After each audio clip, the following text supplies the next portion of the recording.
With Engadget, we are here taking a look at the Vox from Kobo. This is the company's first venture into the tablet space. It's a full-color 7-inch touchscreen tablet, probably best described as a direct competitor for the Kindle Fire and the Nook tablet. It's got this 7-inch screen right here, and as you can tell, just taking a quick look at it, it looks an awful lot like the Kindle Fire and the BlackBerry Playbook, for that matter. A few subtle distinctions between this and the Fire. Number one, the fact that you've got these touch buttons down there. You've got a home button, menu button, and back.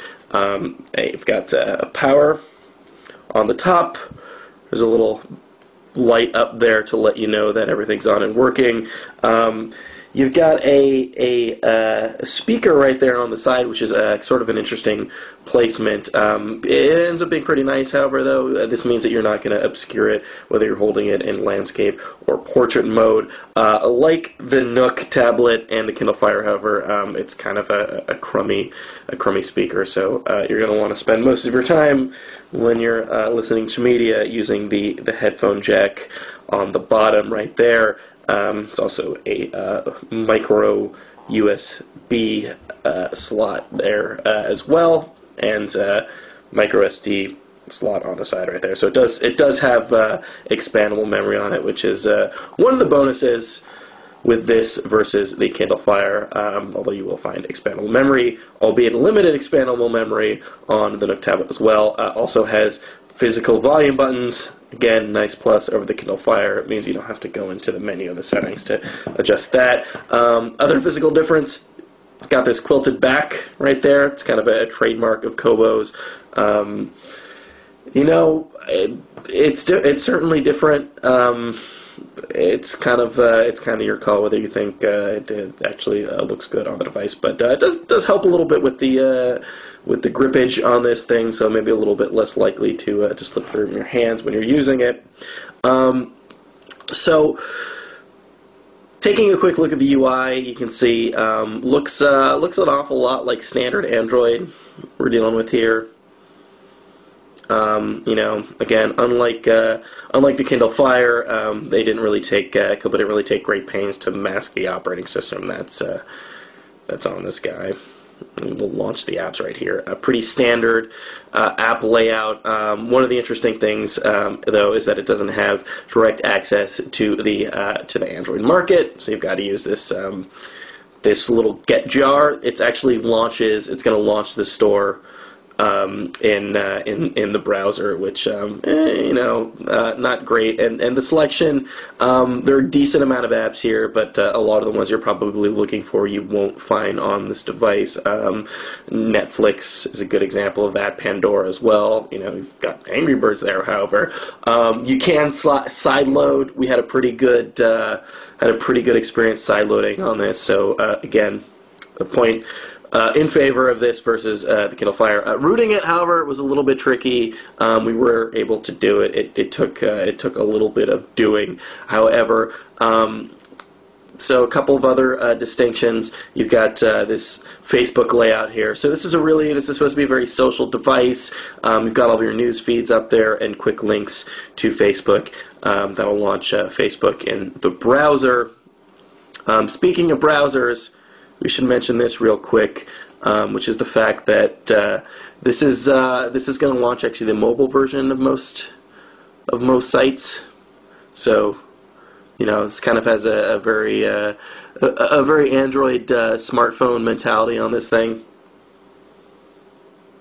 There you go. There's a mobile version of our very site right there. A couple of other things, as I said, the reading experience is very central to this device.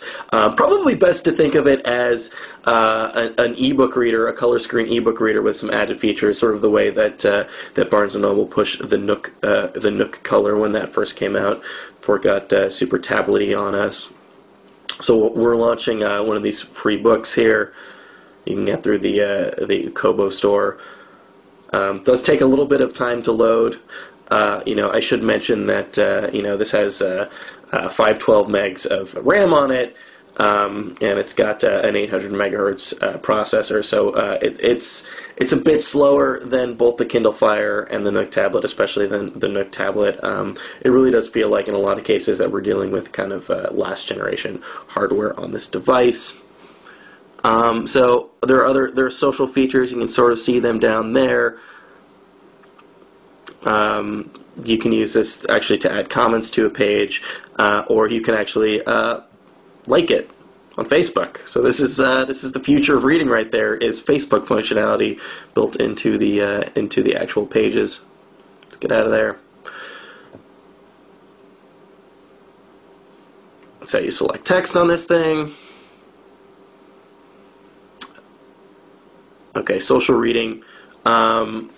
So let's actually get out of here, and let's take a quick look at the reading life functionality on this thing. This is supposed to be one of Kobo's big selling points on this device, is this reading life right here. So this will tell you how much you've read, you know, how many days, how many hours, how many minutes, how many books you've read, how many pages you've turned, things like that. So here's the reading life app right here. It's a nice, you know, it's nice for people who, you know, like to keep track of what they're reading and like to brag about it with people. They've got all sorts of trophies here, different things you can win. There's a Facebook one if you do happen to share this thing over Facebook. Various other awards like that, statistics. You know, kind of cool, but again, not really nothing really setting this apart too much from a lot of other Android tablets. It's $199. It's a pretty good deal. Can't really recommend this device. However, battery life was somewhere in the neighborhood of just under 5 hours. There's not a lot of selling points of this device versus, say, the Kindle Fire, which is priced the same, or the Nook tablet. So unless you're really kind of hooked into that Kobo ecosystem already, might want to hold off on purchasing